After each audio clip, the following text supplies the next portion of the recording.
In this video, I'll show you how to repost posts on Reels on Instagram. This is a new feature that Instagram just rolled out.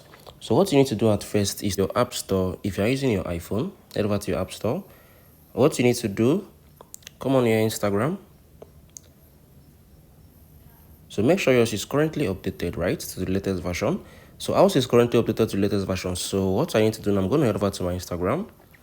For us to be able to repost posts, I'm going to open my Instagram. Right now, if you have updated your Instagram, you're going to be able to see the repost option under each of the posts you see here on Instagram. Same as for the Reels.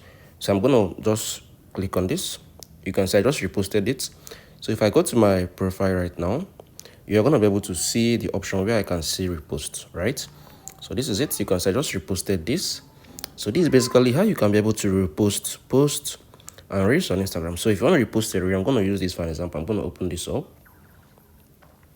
So let me say I want to repost this reel. So I wait for it to open up. Okay. Click on this. Carol Dweck is a psychologist. I'll repost this, right? So I just reposted this reel. I'm going to refresh my page. So you can see I just reposted this post and this reel here on my Instagram. If you found this video helpful, please share your thoughts below in the comment section. Thank you all for watching. I hope you all found this video helpful. I'm going to see you all in the very next video.